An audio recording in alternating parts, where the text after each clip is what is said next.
My father kicked me out. When my wife was pregnant, leaving me with nothing, I worked as a laborer to support my family. I'll never forget the day my father kicked me out of his company. It's funny in a way. You think you know how your life is going to unfold, and then out of nowhere everything changes. You're left standing in the rubble of your own dreams, trying to figure out how to pick up the pieces.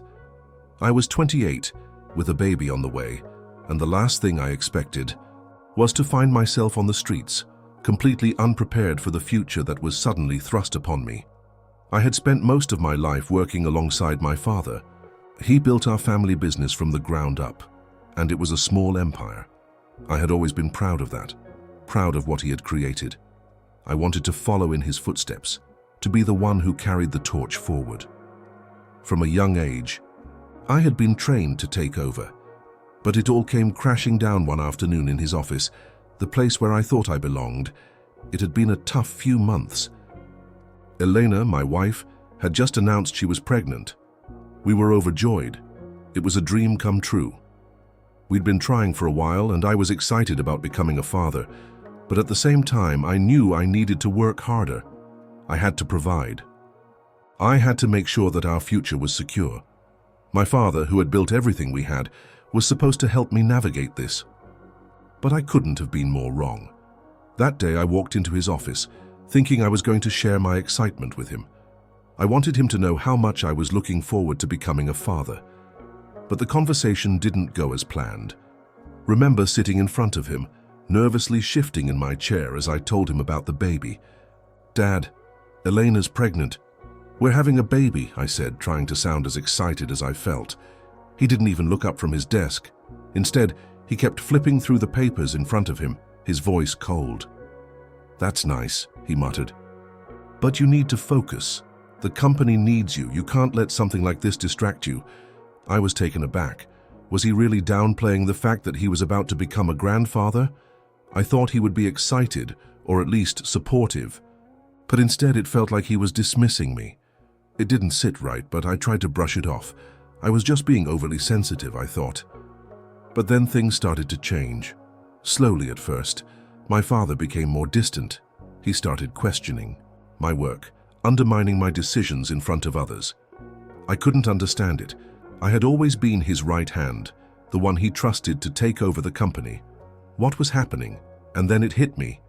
It wasn't just about the business anymore. It was about control. It was about him not wanting to let go. He didn't want me to have a life outside of the company. It didn't matter that I was about to become a father. To him, the business was everything. One evening, after another tense day at work, he called me into his office. I could tell something was off the moment I walked in. There was a finality in his voice that I had never heard before. "Seth, I'm going to be blunt," he began, his voice cold and detached. "I've been watching you, and frankly, I'm disappointed. You're distracted, you're not focused, and now with the baby coming, it's clear you're not ready to take over this business." My heart sank. "What are you saying?" I asked, trying to keep my voice steady, even though inside I was falling apart. "I'm saying," he continued, "that you're not cut out for this. You're too distracted with your personal life. I can't have you ruining everything I've worked for, so I'm letting you go. You're fired." My breath caught in my throat. It felt like the world had suddenly stopped. "You're firing me," I whispered, barely able to comprehend the words.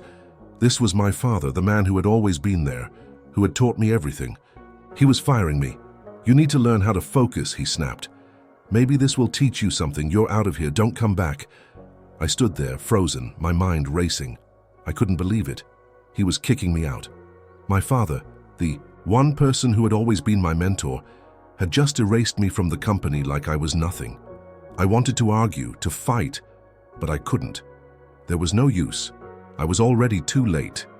He had made up his mind, and just like that, I was out.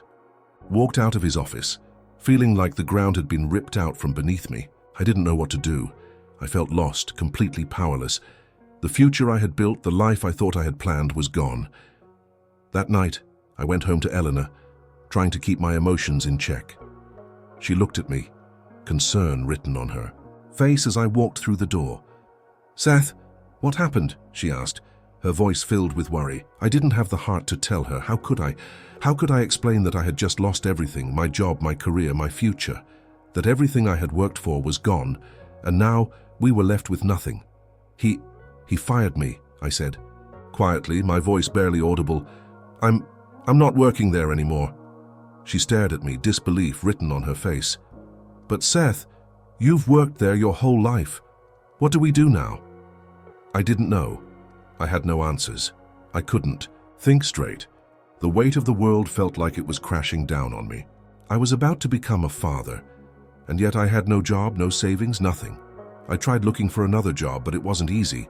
No one was hiring someone with my background, someone who had spent most of his life in an office managing a business. I applied to dozens of places, but the rejections piled up. No one wanted to take a chance on me. And then I saw an ad for a construction company that was hiring laborers. It was the only job I could find. I didn't have any experience, but I was desperate. I had no other choice, so I took it. The first day was a shock. I had never done manual labor in my life. My body wasn't used to the hard work, the long hours, or the heat. I struggled to keep up with the others. My hands were soft, uncalloused from years of office work, and now they were torn and sore. My back ached from bending over to carry heavy loads. The work was exhausting, and I often felt like giving up, but I couldn't. I had to keep going. Elena was counting on me. Our baby was coming, and I had to provide for them. I couldn't afford to be weak. As the days turned into weeks, I started to get better at the work. My muscles grew stronger, my hands became tougher.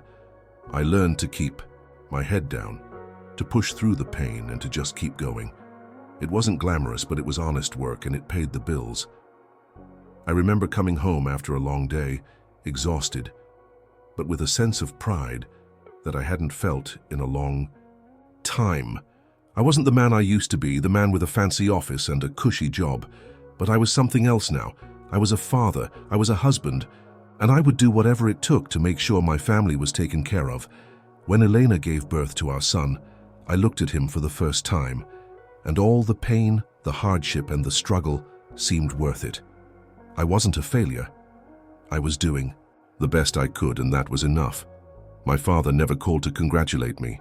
He never asked how I was doing. But that didn't matter anymore.